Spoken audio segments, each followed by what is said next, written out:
Cronograma Bíblia Todo Dia, Lucas, capítulo 4, do versículo 16 ao 44. Nós vamos primeiramente começar vendo aqui a respeito de como Jesus foi rejeitado no meio do seu próprio povo, ali em Nazaré, onde ele havia sido criado.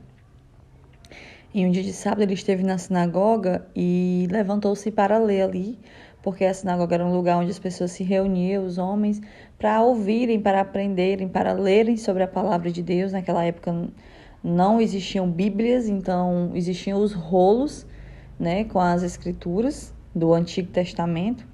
E aí eles se reuniam ali para ouvirem e aprenderem a respeito da palavra de Deus.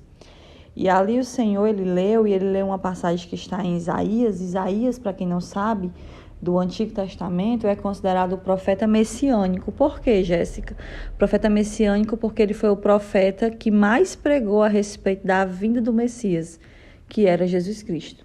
E aí ele vai ler aquele versículo 18 aqui, vai dizer: o Espírito do Senhor está sobre mim, porque ele me ungiu para pregar as boas novas aos pobres. Ele me enviou para proclamar a liberdade aos presos e a recuperação da vista aos cegos, para libertar os oprimidos e proclamar o ano da graça do Senhor. Quando ele fecha o livro, amados e amadas, e devolve ao assistente, ele vai dizer assim: hoje se cumpriu a escritura que vocês acabaram de ouvir. E ali levanta-se um murmurinho, ali começa o povo a se escandalizar com aquilo, porque eles entenderam que Jesus estava falando que este que seria ungido para pregar as boas novas, proclamar a liberdade, era ele mesmo. Então eles estavam entendendo que Jesus estava se auto-intitulando o Messias. E aí eles começam a olhar assim: como? Quem é ele? Ele não é o filho de José?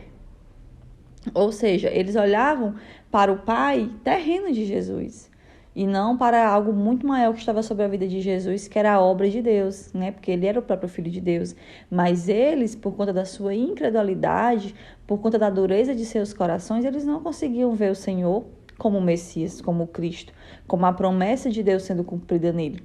E aí eles começaram a desfazer de Jesus. Não é este filho de José? José é o carpinteiro?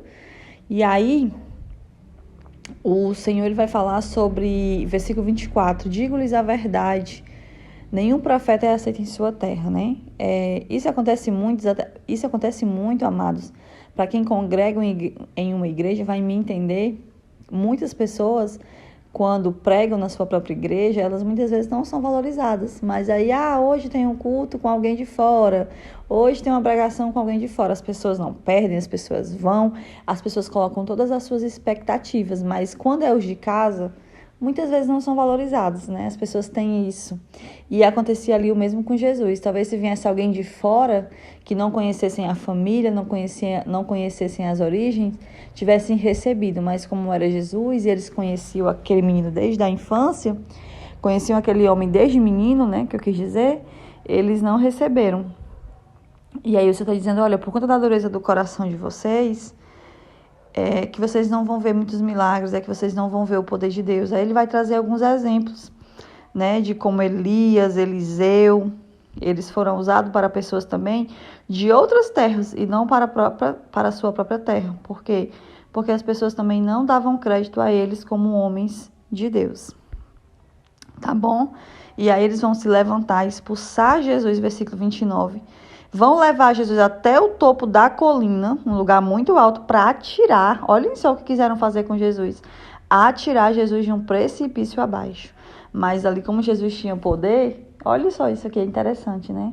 Jesus é levado por eles para ser colocado de cima a baixo. Mas Jesus ali, ele mesmo sai do meio do povo.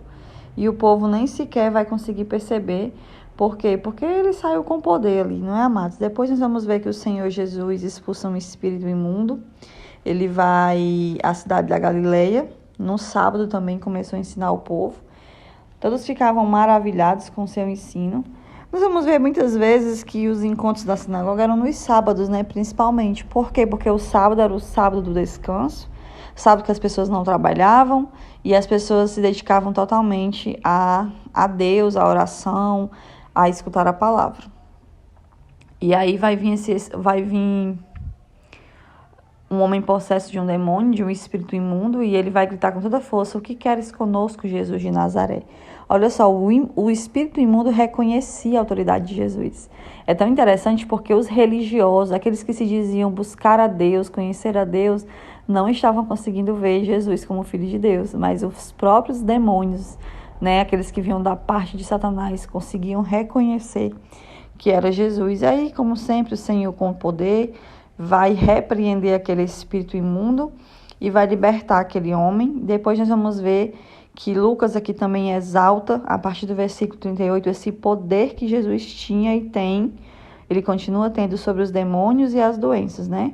Vai dizer que Jesus saiu da sinagoga e foi à casa de Simão, e ela encontrou a sogra de Simão com muita febre doente, ele orou por ela e ela foi curada.